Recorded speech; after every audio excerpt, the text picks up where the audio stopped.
So basically, going back to what I initially spoke about hiring one assistant, right? I have currently 6 staff members, and I've had them for over 15 years.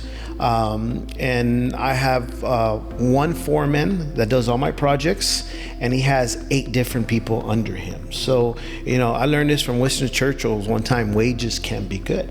So, but what I do is I leverage my time with these people. I have the escrow officers that are running the escrow company. I have the processors that are running the processing. I can't try to be, the sheriff, the judge, the banker, all that. I have to be able to scale each business in order for me to be able to entertain more abundance, more networks, okay? So besides the processors, I have 5 independent processors that the net branches that I have set up with other mortgage professionals, they process for them. So I scale that, and obviously the real estate, I scale the real estate. I get opportunities from my wholesalers because my wholesalers are bird watchers. They're out there looking for deals, shopping for deals, bargaining, negotiating. We actually brainstorm, we mastermind how to negotiate the skills. And yeah, it was rough. Like any business, it's like a big boulder. You're trying to get it over the hill. So all that effort that it took, by not getting offers accepted or putting EMDs and not finding investors, that took a lot of effort, to learn. But once you get that boulder over the hill, that shows, liberation. It shows that a breakthrough, So I scale the opportunities I get on the flips. I scale that with my wholesalers, and everything I want to set myself apart. My bottom line is, how do you set yourself apart, right? And now, if like I'm here doing this podcast with you guys, okay?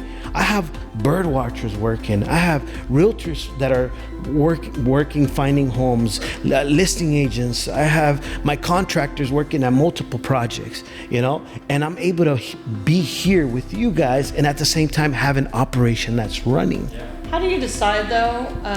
That's been my process with scaling. How do you decide who are the key people that you need? How do you keep that small? Because when I talk to like a lot of entrepreneurs, they say, oh, I've got, like it's a badge of honor, I have 200 people working for me. Mm-hmm. For me, I'm like, no, I want key people, a few key people that are gonna be able to handle and expand. Like I hired a project manager because I didn't want to go to my flips anymore. I didn't want to be talking about design or Home Depot, because that is a huge waste of time for me. I want to find the good deals, right? I want to be on the front line of that. And I'm also thinking, how do I expand that, right? Teaching other people how to do what you're doing, looking for the deals and all that kind of stuff. But how do you really decide who the key people are that you really need and how to really effectively scale? What I experienced was I give people the opportunity to perform, okay? I've been burnt. I've been delayed. I've been betrayed.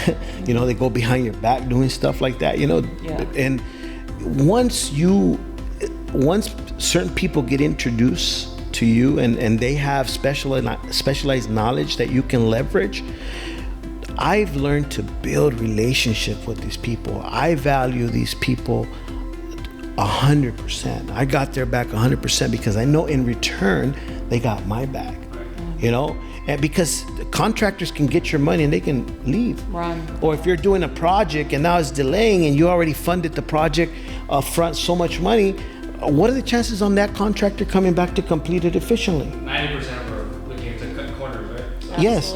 So when you have that person that comes back and they tell you, look, you're not going to find another person for me, you grab those people, you handcuff those people, because those are the people, those key people that are building your business, and by having very resourceful people there for other people, they look at you as a resource. Like, hey man, this guy's got the right people working. I want to work with winners, So it took many years to get the quality of people, like they say, slow to hire, quick to fire. Like you take your time finding the right people, and then once you have those people, man, So it sounds like you're letting things kind of build themselves based on people's performance and attracting the right type of people that are really going to help you expand. Because I'm slow to hire, fast to fire. I have very few choices, few chances with me. Yes, like these people need to decide for themselves. What do you want to do? You're going to leave your 9 to 5 where you're very efficient, you're good, you're doing construction. I go, but I'm showing you an opportunity where you can be independent and you can go and grow from here. Yes. And if they don't want to do it and they slowing you down, bye-bye. you move on. Yes, absolutely. Yeah, you want to deal with people that are committed, and even if those people leave, teach them something. Yes. You want to leave something inside them that they can gain wisdom and take it out in the marketplace. Well, ideally, like even with the XP, right? Ideally, we're going to bring in people that are going to build their own amazing team. Oh, absolutely. Right? And we all grow that way. And you want people to have their own successes. I am very much not like that. I don't want to deny anybody anything. There's opportunity everywhere. But I think also on the side of scaling, people show you who they are, and it's really how fast you want to accept what they're showing you. And so I think that, finding those right people and just getting a feel for them over time. Like, I want the people to scale that when I hand you, if you're my project manager, you handle that. And you know what you're doing and you can make good choices. And I don't have to handle that. So, but I think growing into other, not having to do the administrative tasks, not having to, I heard that so long ago. And for me, I guess I'm a slow learner sometimes because I hear things and then people go into my brain, but one day it just clicks. Like, why would you be doing anything that you can pay somebody $20 an hour to do? So you basically focus on your strengths and you hire your weaknesses. Like you cover your blind spots. And these people, when you have good quality people on your corner, they're going to cover your blind spots. I don't know what's going on right now, but I know that there's production happening. I know that there's business happening. I know homes are getting built. They're meeting contractors, and when you're out there trying to find good deals, you got to make sure you have enough skin. Yes. Because you want to make it a win-win for everybody. It's not all about me. No, you expand it, and that's what keeps people in alignment with you. Yeah. Yes, that's something that's been huge in my business, like how I started, because I didn't start with anything at all. I didn't know what did I have to offer since I didn't have any money. I just had a ton of debt, and so I thought, well, I have my time, I have my resourcefulness, I can be honest in what I'm doing. When I got with my investors, like when I just started learning the game of private investors, I realized one of the key things was I had to learn an investor mindset. What are they thinking about? And then how can I be doing what it is that they want and what they're thinking about? Like, investors care about their money. Oh, yeah. And getting their money returned and making money on their money. They don't care about all the things that happen on your project. They don't even want to know. Yes. They don't want to go. No. And so if I can handle all that and give them a good return, they're going to want to invest with me again. Absolutely. And that was so key. I learned that at a little free conference I went to from a postcard I got in a Hilton hotel room. The ones that want to know everything, you don't want them on. Exactly. You don't want their money. Oh yeah. Those are the micromanagers. The micromanagers, you don't need those I will people. not do. I've had wealthy people like call me up and say, hey, will you take my money? And I know they're going to be annoying. And they're just going to want to know. Like, I had one rich guy call me up and say, hey, I have this son who's not really doing anything. Could you help him learn this business? And I was like, I'm not in the mentoring business. Like, you get your son to do something. Have him go get his real estate license, or if he does have it, and bring him over here to EXP. Yeah. We can all mentor him. Yes, you want to be a builder? You want to achieve your dreams? You want to have financial freedom? Yes. You want to explore the world? Have the system and the vehicles for you to be able to take advantage of those things and provide the value. I think that's what, I didn't really understand that. And honestly, I didn't understand I was building a business. I was just trying to get out of debt for real. I really didn't get that, oh man, this is a business. Like, I have to have a structure for this. It's got to be structured the right way. So talk to us about working prior to working on your business before you were just, focused on working in your business. I think I'm still too in my business, like to my liking. I feel like the exponential growth, like the things that I do, that's still a work in process for me. But I just recently hired now I have 2 people that I'm like handing that over to, and but I think that working in my business was just how I started. I truly did not have an entrepreneur. Maybe I was an entrepreneur and I just didn't like compartmentalize it like that, but I did not understand that I had to like have people doing this to give me the opportunity to do the things that were actually going to make me money. Now my mindset is, if you're working for me and you are not making me cash in some form, you're out of here. Because I don't have time to like babysit or any of that stuff. So you have to be doing something that's directly going to make me cash.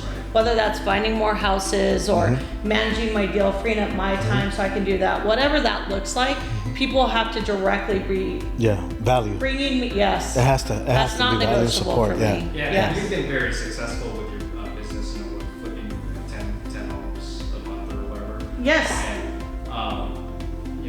learning to Scale that. Let go. Yes, correct. Because, obviously when you're first starting up, you have to understand every, aspect Totally of the in your business. You have business. to wear every single hat, right? And when you're trying to scale, you have to be able to let go of some of those hats, right? I spent 12 hours a day at Home Depot. When I started, I'm like, where's the screws that you need for the wood, And now it's like, oh, you can't pay me to go to Home Depot, man. I'm not doing that. Like, hell no. Yeah. So, no. And now I want those, there's people that are doing it. I have kind of also developed a mindset that whatever problem, it's more valuable for me to take my hands off, let everybody get it done. If I go and there's a problem, this wall wasn't painted right, they didn't do those things can be fixed. So they're not worth all of my time, to be there micromanaging stuff. There's always going to be a punch out list. I did 21 flips in the last year and a half. Okay, and I didn't go to Home Depot once. I actually only showed up maybe once or twice to the properties. Yes. Like yeah, exactly. You leverage. I go, you want to get paid? Come over here. I got a check. Pick it up. It's in the front. There it is. And my contractor goes and he handles the rest, and I respect his time. I respect the guy, Bottom line, he's his price, and I have to respect that, but because I know that he's a valuable asset for my company, for my business, and it's very important. It's very important to leverage and scale. Christian, talk to us about going from a solopreneur to like an entrepreneur running a full scale business, because I think that's where a lot of like real estate agents right now, they're a solo agent, and they just want, they want to take the listing, they want to go put up the sign, they want to be there at the inspection, they want to be there, at every single thing. But talk to us a little bit more about that. I would say this. I would say there's a high percentage, maybe 80-90% of people that are actually solopreneurs. It's only a very small percentage of entrepreneurs, and there's a significant amount of difference, okay? And I learned many years ago, just like anybody, you get excited because you close a deal, right? So you want to go to escrow, pick up the check, take the check to the broker, or even go directly to the bank and go pick up the check. Think about the time that it took you to drive over there to pick up the check.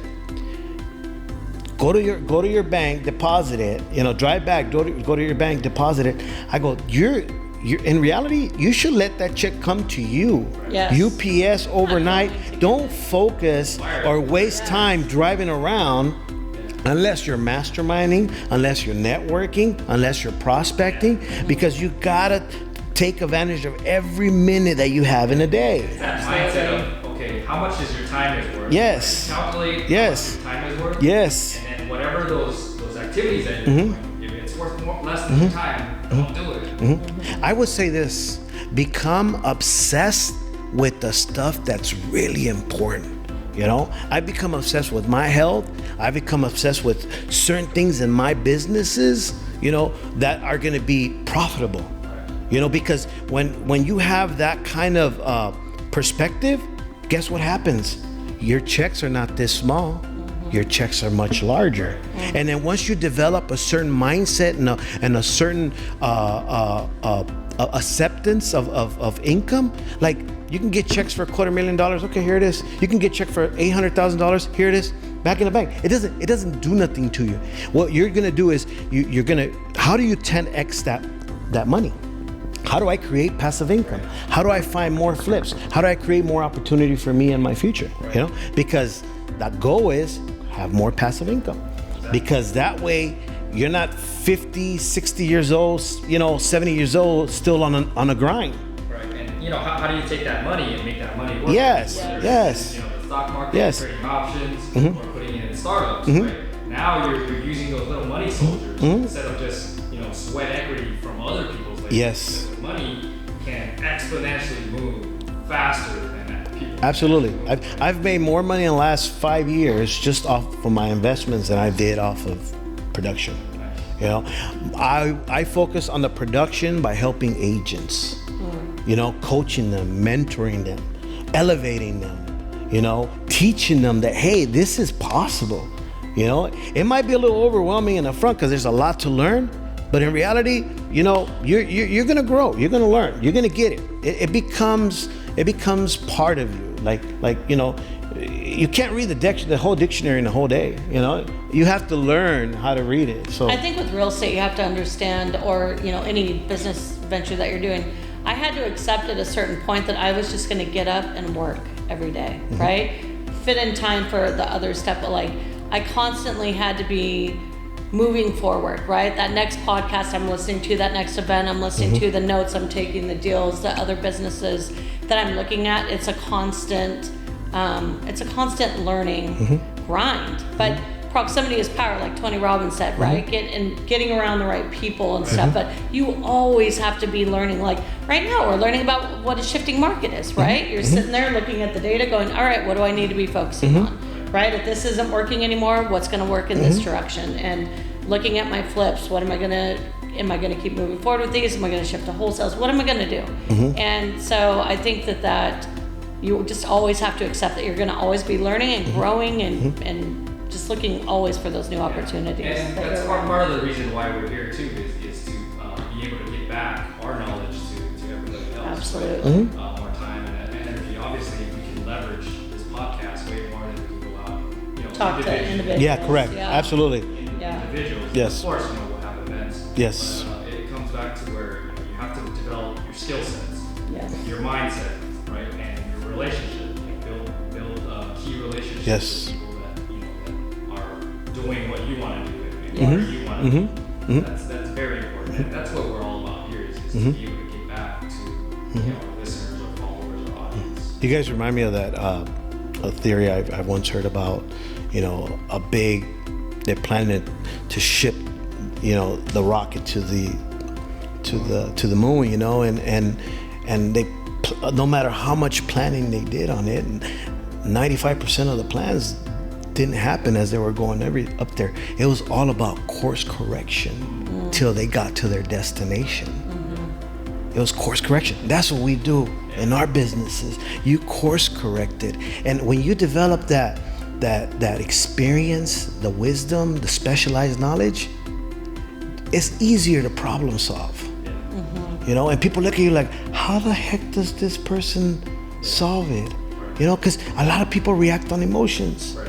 You talk to realtors, they're all emotional about something. I'm like, let it fun. Let it take its course. Don't. I think those people, they lack faith or they lack resources. Or they're trying to make ends meet really quick. I'm like, dude, it's gonna happen.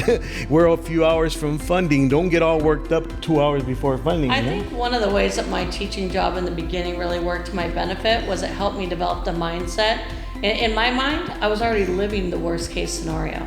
The worst case scenario was that I could pay my rent, right? I worked at this job. Worst case, if real estate did not work out for me, the worst thing was I was gonna have to get up and go to that classroom again for another day. So when I accepted that, I was like, whoa, I don't have to be needy at all.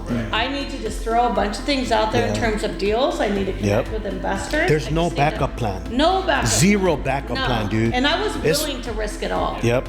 And because I thought, well, what's the worst thing that's going to happen? I lose it all. I screw this up, and then I'm back to my job. Well, I already lived the worst case scenario, so I'm going to do it. I'm going to go for it.